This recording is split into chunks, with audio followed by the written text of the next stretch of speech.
All right, guys, welcome back to the channel. Today we're going to go through the 4 B's of first aid. So let's jump in.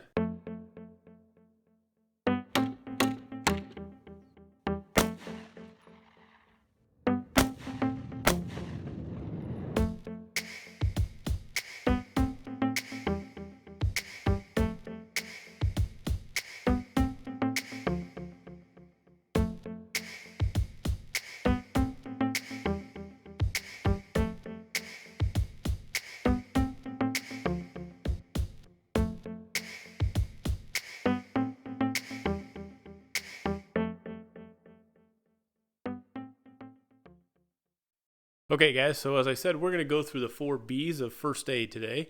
So let's just tell you what they are briefly, and then we'll go into more detail about it. So the first one is breathing. Second one is bleeding. Third is breaks. Fourth is burns. Now, I refer to this as the 4 B's, and really the S on the end of that stands for shock, which is produced usually by any of these happening in a great extent where people actually go into shock. So as we talk first off about the first one, breathing. In many of my other videos, I'll mention the philosophy of 3s, and that includes the 3 minutes without air. So breathing becomes one of our first critical things. If we or the someone we come upon is not breathing, then that becomes priority 1. When it comes to breathing, as we all know, we all like to breathe, right? That's just part of that human experience. So as we get into breathing, let's talk about some scenarios that we may come across. First and foremost, I'll mention just could be getting the wind knocked out of you. Now that could be from scenarios like sporting accidents or activities, could be in car accidents. Again, I like to go out mountain biking with friends. Could be in a crash scenario like that, right? Where you go over the front end of your bike. Not that any of us have ever done that, right? But in those scenarios, you could potentially knock the wind out of you. So breathing becomes a challenge. Another scenario may be choking. Choking could be something as simple as I'm eating dinner with my family or my wife or friends, and something gets lodged into my windpipe that I can no longer breathe. And those are things that we need to be aware of to perform just basic first aid or medical type scenarios. In that case, right, do we know how to perform the Heimlich maneuver, either on someone else or potentially on ourselves if we are alone in that scenario? Another scenario, of course, would be a major accident or disaster. In this case, we have to be aware of, are there gaping wounds and or punctures in somebody's lungs that would cause them to not have the ability to breathe? And do we have those necessary first aid supplies for us to be able to help and assist in those scenarios? All right, second one is bleeding. Bleeding is something that we run into, whether it comes from bumps, scrapes, those kind of things that happen on a regular basis through just general activities. I can't tell you how many times my kids have fallen off a bike or a scooter or just running around playing outside, fallen, scraped their knees, scraped their elbow, those kind of things. And so bleeding can range anything from just basic scrapes and cuts all the way to, again, potentially major deep cuts and or gashes that can happen from just life experiences. Whether, again, it's playing, whether it's in the kitchen, if you're cooking dinner and you accidentally cut yourself with a knife, okay? Or it could be from disasters or scenarios like that, and accidents, car accidents where somebody is actually cut because of that scenario. And so bleeding becomes another one that's critical because, again, our bodies require the blood that flows through us to be able to function. Part of that we have to be aware of, how can we stop those major scenarios if necessary? Okay, do we have tourniquets in place? Can we provide, or do we know how to use an improvised tourniquet if necessary as well? The third one is breaks, right? That could be as simple as just a simple fracture break, or it could be a compound fracture. We don't know. Do we have some things potentially in our first aid kits that would allow us to support and or provide necessary support for that scenario? Now, other options of breaks could be simple sprains, things that lead up to a potential break in those kind of areas as well. And they don't have to be a major collision to make that happen either. You go up for a jump shot or a layup, and all of a sudden you fall on somebody's foot, just twist your ankle right, and then you get a small fracture, okay? Whether it's in your ankle, whether it's in your foot, things do happen. Now, in some of those cases, do we have the things in place to support it until medical attention either arrives or we can get that individual to more medical attention? All right, the fourth one, of course, is burns. And we'll say burns and or blisters is where we kind of connect those two together. So burns is another big one, right? Burns happen in a lot of different scenarios, whether again it's cooking in the kitchen, whether it's sunburns, being out in the sun, especially in the desert environment that I'm in now. Sunburn is a big one.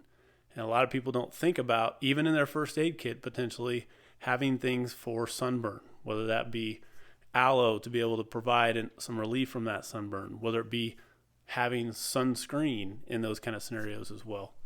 So burns is another big one that we have to be aware of. Here's life examples, right? My daughter's out working on a school project with a friend. They're using a hot glue gun. So she ends up gluing something. The glue doesn't go where she wants it. So she ends up trying to move the glue with her finger. And because it is a hot glue gun, the glue is also very hot, of course. Well, again, she gets it on her finger. Now it's stuck on her finger and causing a burn and or blister because of the heat. Here she is, she's trying to resolve the situation and tries to pull away, and now she's burnt her finger and also opened and exposed that wound from the blister by pulling back from that hot glue and peeling the skin off. Those are things that happen to us every day in a lot of scenarios, right? Just things that happen in life. Do we have burn creams in place? Do we have basic knowledge about how to provide first aid in those scenarios? Until, if necessary, we can go get more medical attention in those scenarios if needed. So the last one, of course, again, 5 really gets to the S of shock. And in any of those scenarios, whether it be breathing, bleeding, breaks and sprains, burns or blisters, depending on the severity of that situation, many people can go into shock. Eventually that shock could even cause them to go unconscious. Now, if they're still breathing, there's things that we can do to help in that scenario. We can raise their feet 6 to 12 inches above their head, help them to be able to be comfortable as long as they're still breathing.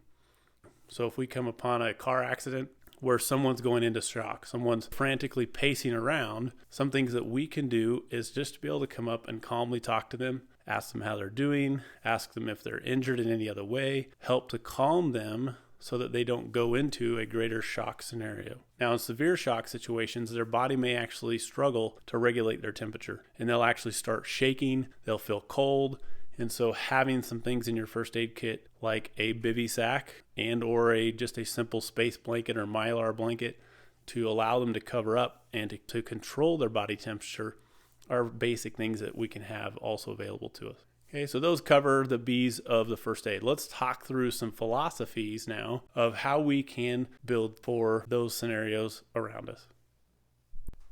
All right, guys, so let's cover a couple of basics that should be in every first aid kit. Okay, first and foremost, as we all know, Band-Aids is pretty much one of those givens, right?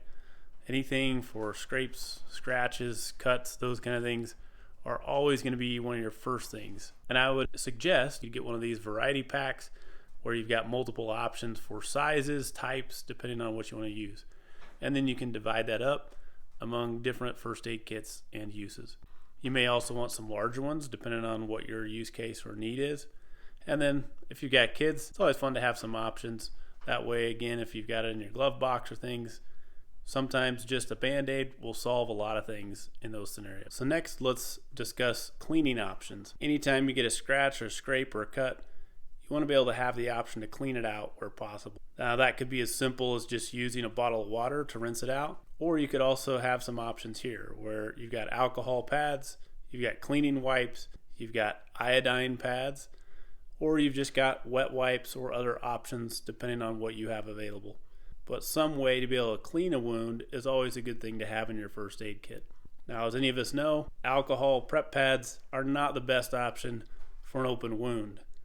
Now, they can clean it, but as anybody who's used them, they do sting. So if you're planning on using that for your kids, I would suggest other alternatives. So a way to be able to clean a wound is probably one of your second things over and above a Band-Aid. Okay, the next thing I'll mention is some type of first aid ointment. Now, that could be just a triple antibiotic cream or a spray, but in most cases, if you're carrying it with you, it's going to come in one of these kind of bottles. Now, I would suggest in a lot of cases having not only an antibiotic, but also a burn cream of some sort. Now, as you can see here, I've got one in the middle that's more of a single-use triple antibiotic. And this is something, again, you can create on your own with just a simple straw. Now, the next thing we'll go into is some option of being able to cut either a bandage or whether it be a piece of clothing away, things like that. Now, in a small kit, it may be as simple as just a pair of fold-up scissors or a multi-tool that you carry in your pocket or is in your first aid kit. I love the little EDC squirt just because it's small, simple, versatile. It gives me several options to be able to use it for different activities and requirements. Now the last one I'll mention outside of Band-Aids is if you have room, depending on the size of your kit, I would suggest putting in a couple small sterile pads. Now if you're going to carry the gauze squares like this, one of the things that you would also want to have handy is some type of medical tape. And I always prefer or like to use kind of the breathable medical tape. One of my preferred methods for carrying it is to use an old credit card or an old gift card and wrap some around it so that I have tape with me in every scenario. And it's much more easily accessible and or carrying in my smaller kits. So again, those are just some of the basics that I would recommend having in every first aid kit. And depending on, again, whether it's a personal kit or more of a larger family size kit, you can add whatever you feel like might be necessary from those basics to start with. Now, as we start to expand on some of those basics from our first aid kit, other possibilities, again, as you start to move up in size and or need, would be some other options like some larger non-stick dressings, things like that. So I would also recommend maybe having some bleed stop options. As we mentioned, number 2 is bleeding. In a severe bleeding situation, we want to have an opportunity or a way to be able to stop that bleeding as quickly as possible when necessary. So there's several different things out on the market based on what you want to pick up. There are some small options out there to put in some of your smaller kits. Also, again, some rolled up gauze. Now this comes in handy when you're dealing with more of burns, things like that you don't want to put a Band-Aid or something sticky on it, but you want to just be able to wrap it with something that's sterile and clean until they can get to more medical service or where they can provide necessary medical attention. Another one I would recommend is getting some Steri-Strips. Now Steri-Strips are kind of an improv stitching that would allow you to temporarily close up a wound until they can get more medical attention. Also in your larger kits, I would encourage you to include a pair of gloves. And this is just for your protection and their protection as well from any type of bacteria or things that may be in that particular scenario. The other thing I would recommend is adding your own bag of medications. Now that could be as simple as some Advil, some Tylenol, allergy pills, and things based on what your needs are. Okay, so as we continue to expand our first aid, now as we start to get into some of our larger kits, more from a family or a larger first aid perspective, we can look at some other options. Okay, some of those things might be a single-use personal breather, which allows you to put this over if you've got to provide CPR to someone. This allows you to use that to protect yourself and them from any bacteria, other things that you may be concerned about. Also would be some different types of bandages, okay, a triangle bandage, an ace bandage, and or other things like a SAM splint. Okay, so these are things that you would want to carry in your larger kits based on those 4 Bs. So again, one of the things that we might be aware of is if I've got a break in a situation, then I have a SAM splint that I can use for some of those scenarios. If it's just a sprain, I've got an ace bandage that I can use where necessary, or a triangle bandage to be able to support that scenario. Other options might include a cold pack that you can break the contents inside and creates an instant cold pack. Other tools that I would suggest having available would be some tweezers and or some medical shears. Another option might be having a disposable skin stapler for some of those larger cuts or gashes. If you need to get medical training to be able to use those and you feel more comfortable doing that, then that's what we would recommend doing as well. Other options would be, again, larger gauze bandages or wraps based on the need for those scenarios. So these are, again, expanded options depending on the size and the need for your personal first aid kits. All right, so one of the last areas I'll kind of mention might be some other things that you would decide to put in your first aid kit, more from either just a comforts item and or potential survival items as well. Some of those things might be moleskin. I like to do a lot of backpacking and hiking, so moleskin always comes in handy in a hiking or a scenario where you've got to do a lot of walking, those kind of things. Also, sting wipes. If you're out in the backcountry or if you like to spend time out in the outdoors, having something to be able to deal with one of those situations where you have a bee sting or a wasp sting or an ant bite, the sting kill wipes are pretty nice to have. Also, for like poison ivy or poison oak, is having some options for that as well. From a survival perspective, I always like to have some kind of combustion option with me or a way to start fires. That would be included my Bic lighter and or a wet fire option if I live in a wet environment especially having some way to start a fire. Another option might be having a whistle on you in your first aid kit, and this provides options for signaling or communication where needed in an emergency situation. Now, for anyone who has a wife or daughters, things that might come in handy is always, of course, some of these other items that you would need from a female perspective. So having some of those in my first aid kit, especially my larger kits, is always something that comes in handy just on either a comfort need, or they can also be used for other type of survival situations or bleeding and or fire starting or other possibilities. All right, guys, so to finish up, again, we talked about the 4 B's of first aid: breathing, bleeding, breaks, burns, and then of course shock. What are the right equipment and tools that we need based on those particular situations we may come across in our daily life, in sporting events and accidents, or in disaster situations? Do we have the necessary gear where possible to be able to support ourselves, our family, or others around us in those type of scenarios? Now, to end, I'd like to give some last thoughts about what first aid is. And this really was information I gained that caused me to think about it based on what the St. David First Aid website provided. And they mentioned what really is first aid. When we think about first aid, sometimes we think that we have to be able to be prepared for every type of scenario and have all the medical knowledge necessary. And that's not really what first aid is. When we think about first aid, let's think about what the definition is. It's the help given to a sick or injured person until full medical treatment is available. So first aid is provided by the first person or persons that may provide support before professional medical help arrives. Now again, if you want to be able to get additional medical training through classes and courses, there are lots of free courses, there's lots of online courses and training that you can learn some of those skills where necessary. But the biggest thing is do we have some of those basic skills and or equipment in place to provide in those scenarios that we might come across in our family and or other scenarios in our daily life? The last thing we'll leave you with is the 3 P's that they mention also. And that is we're there to help preserve life, prevent the situation from worsening where possible, and also promote recovery in those kind of first aid scenarios.